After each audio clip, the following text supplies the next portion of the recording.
Nou vriende, nog 'n week is verby en ons is dankbaar dat ons hierdie Vrydagoggend kan begin rondom die woord van die Here.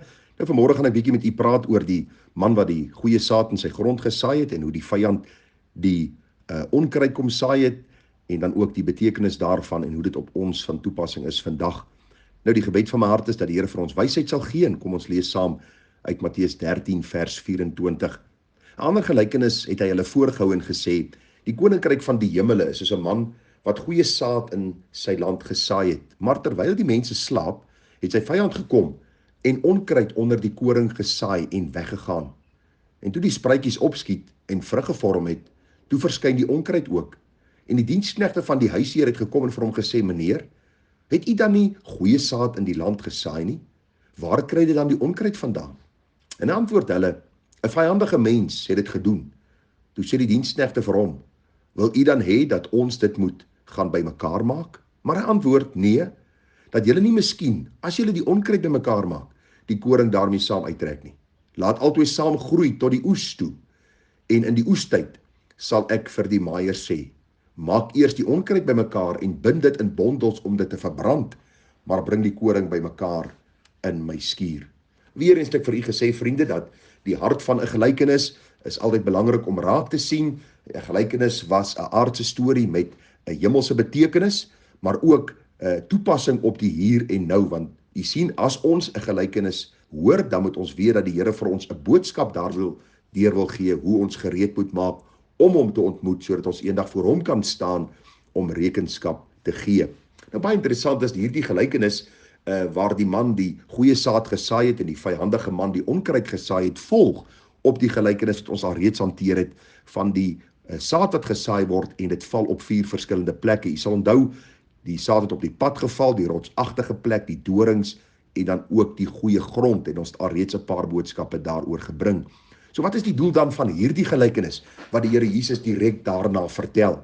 Ag, en kom ons probeer dit gou vir u ontrafel. Nou, landbou was deel van die volk Israel se verwysingsraamwerk. Hulle was bekend met saad wat gesaai word, lande wat bewerk moes word, oes wat afgehaal moes word, ensovoorts ensovoorts. Dit was goed wat hulle gedoen het. Dit is iets wat hulle mee bekend was. En so die gelykenis was in lyn met dit wat die mense verstaan het. En vriende, dit was ongelukkig ook 'n praktyk gewees in die tyd van die volk Israel.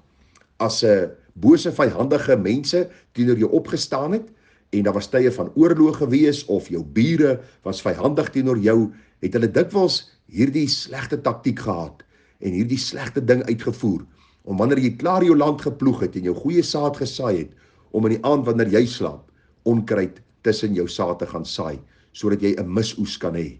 En dis presies wat hier gebeur het. Hierdie man het goeie voorsorg getref, hy het sy grond bewerk, hy het goeie saad gesaai, en die Bybel sê vir ons, toe daardie spruitjies begin opkom, toe sien sy diensknegte dat daar baie onkruid tussen dit is. En die vraag is gevra, maar het ons nie die land goed bewerk nie, is daar nie goeie saad gesaai nie, en onmiddellik het die eienaar besef dat 'n vyandige persoon dit gedoen het. Die vraag is, vriende, nou net, wat beteken dit vir my en vir jou vandag? Vriende, ek dink die verklaring is redelik voor die hand liggend. Jy sien, die saad wat gesaai word, verwys altyd na die woord van die Here. Die woord van die Here is die goeie saad wat ons saai, en die oeslande is eenvoudig die wêreld. Die wêreld is die mense wat bereik moet word, uit elke nasie, taal, volk en stam. Maar ons moet ook onthou, vriende, ons te vyand. Die duiwel is die kerk se vyand, hy is die vyand van die Here self, en binne God se plan laat hy die duiwel sekere dinge toe. Ons weet nie altyd waarom en wat die rede daarvoor is nie, maar een ding wat ons weet, vriende, is dat die duiwel altyd poog om die goeie werk van die Here in die wiele te ry. Jy sien, hier is die kruks van die gelykenis. Daar is vandag baie mense wat deel is van die kerk van die Here Jesus. Baie mense wat bekend staan as Christene, wat eintlik maar saad saai of onkruid saai in die goeie saailande van die Here self. Daar is baie mense wat vandag bekend staan as kinders van die Here, maar dit wat hulle praat en wat uit hulle mond uitkom is soos onkruid wat val op harte, wat mense weglei en verlok en mense wegtrek van die ware evangelie.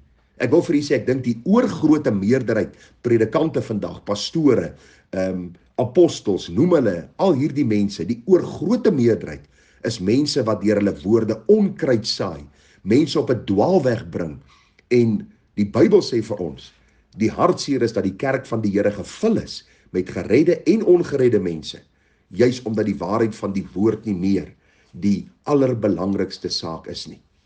1 Johannes 2 vers 18 kom hierdie baie groot en belangrike saak na vore. Johannes skryf, hy sê, kinders, dit is die laaste uur. En soos julle gehoor het, dat die antichrist kom, bestaan daar ook nou baie antichriste, waaruit ons weet dat dit die laaste uur is. Hulle het van ons uitgegaan, maar hulle was nie van ons nie. Want as hulle van ons was, sou hulle by ons gebly het. Maar dit moes aan die lig kom, dat hulle nie almal van ons is nie. Dit vind jy vandag geweldig baie. Mense wat van die fundamentele waarhede van die woord afwyk. Hulle is nog steeds in diens van die Here. En ek het onlangs van 'n prediker wat baie op Facebook skryf daaroor. Hulle het weggebreek nou van 'n groot kerkdenominasie en hy het 85 punte gestel op sy Facebookblad. Waarom hulle weggebreek het van hierdie groot Afrikaanse kerkdenominasie en oor die boosheid wat in daardie kerkdenominasie aan die gang is. Mense wat op die kansel saai en eintlik onkruid saai op hierdie saailande wat dan eintlik moet wees om God se woord te verkondig. Vriende, ons dink maar vandag aan duisende predikers wat opstaan in 'n valse evangelie preek. Mense wat sê Jesus is seun van God, maar hy is nie God self nie. Vriende, mense wat sê dat God word beperk deur ons gebede en hy tree op en sy optrede word bepaal soos ons bid en soos ons hom eintlik dan die vermoë gee om op te tree op aarde. Mense kom en hulle sê God kan beïnvloed word deur mense om van gedagte te verander. God kan geen mens red as die mens hom nie toestemming gee daartoe nie. God het gesterf sodat ons ryk kan wees, gesond kan wees, welvarend kan wees, gelukkig en voorspoedig kan wees. Hulle preek en spreek kwansy's lewe oor hulle situasie en bestraf die bose en doen allerhande bevrydings en salwings, goed wat die Bybel nie vir ons leer nie. Hulle plant kruise op sekere plekke en ingange van dorpe en snelweë en dink sodoende dat hulle die bose uit die dorp uit gaan verwyder. Hulle is letterlik waterlose wolke wat baie dinge beloof, maar niks gee nie omdat die evangelie wat hulle preek 'n valse evangelie is. Ons dink aan die ontkenning van die maagdelike geboorte van die Here Jesus, sy liggaamlike opstanding, die feit dat hy die enigste weg, waarheid en lewe is. Ons dink, vriende, aan al die boosheid wat in die kerk toegelaat word, homoseksualisme, lesbianisme, dronkenskap, hoerery, brassery, al die sondes waarvan die Bybel praat in die kerk van die Here Jesus nie hoort nie, wat vandag nie net gepreek word nie, maar ook goed gepraat word. Daarom waarsku Petrus in 2 Petrus 2 vers 1, maar daar was ook valse profete onder die volk, net soos daaronder julle valse leraars sal wees, wat verderflike kettery heimlik sal invoer. En ook die Here wat hulle gekoop het verloon en 'n vinnige verderf oor hulle self bring. En baie sal hulle verderflikhede navolg en om hulle ontwil sal die weg van die waarheid gelaster word. En uit hepsig sal hulle met verdigte woorde voordeel uit julle trek. Oor hulle is die oordeel van lankal af nie werkloos nie en hulle verderf slymer nie. Vriende, ons kan nie altyd die onderskeid tref nie, maar die Here weet wie vandag die ware en die valse is. Daarom moet ons alles toets aan die hand van die woord en ons eie hart ondersoek of ons in die waarheid is. Sê die Here nie baie duidelik in 2 Korintiërs 13 vers 5, ondersoek julle self of julle in die geloof is nie, stel julle self op die proef, of is julle nie seker van julle self dat Jesus Christus in julle is nie, as julle ten minste nie verwerplik is nie. Jy sien, ons beleef 'n tyd waar mense maar net mog getroffe is oor die waarheid. Ag, weet jy, solank 'n prediker ietsie sê en ek voel goed daaroor, of hy sê ietsie en dis daarom 'n geestelike aktiwiteit wat ek afgehandel het, is ek tevrede. Nee, die Bybel sê baie duidelik, dat wanneer die oes kom, dan moet ons seker wees dat ons deel van die koring sal wees wat in die Heer se skure ingepak sal word. Met ander woorde, dat ons deel sal wees van God se hemelse bruid. Want vers 30 van hierdie gelykenis sluit af en sê baie duidelik, dat wanneer die maaiers kom, sal hulle dan hierdie onkruid bind en in die vuur gooi, en hulle sal die koring dan in die Heer se stoor sit. En wat sê Openbaring 14, en ek sluit daarmee af, vers 14 tot 16. En ek het gesien en kyk, daar is 'n wit wolk, en een soos 'n mens se seun wat op die wolk sit, met 'n goue kroon op sy hoof en in sy hand 'n skerp sekel. En 'n ander engel het uit die hemel gekom en met 'n groot stem geroep na hom wat op die wolk sit. Slaan die sekel in en maai, want die uur het vir u gekom om te maai, omdat die oes van die aarde oorryp geword het. En hy wat op die wolk sit, het sy sekel oor die aarde laat gaan, en die aarde is afgemaai. Daar gaan 'n dag van oordeel wees. In hierdie kerk van die Here Jesus vandag is daar gered en ongered. Ons sien in die tyd van die Here Jesus, soos daar vandag ook is daar ware en valse leraars. Daar is prediking wat gerig is op die uitbreiding van God se koninkryk en prediking wat die mense mislei en verlok weg van die waarheid van God se woord. Die vraag vir my en vir jou is ons seker dit wat ons hoor is die waarheid? En is ons seker dat ons aan die Here Jesus behoort?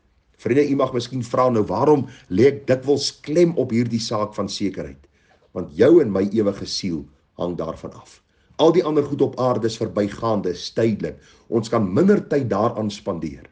Die tyd wat ons aan ons siele spandeer, moet die meeste wees. Dit moet intens wees. Dit moet goed beoordeel word aan die hand van die woord, sodat ons die mooi so by die Here kan kry. Hierdie eienaar het hierdie saad gesaai in hierdie land. Die vyand het gekom en onkruid gesaai. Vandag is dit presies dieselfde. Die vyhandige predikers, die vyhandige mense is meer as nog ooit in die verlede. En hulle doel is om hulle self te verryk. En daarom skroom hulle nie om siele na die ewige verdoemenis te lok deur hulle bose en valse prediking nie. Mag u en ek seker maak, dit wat ons hoor en dit wat ons beleef in lyn is met God se woord. Seën vir u, groete en mooi dag verder, tada.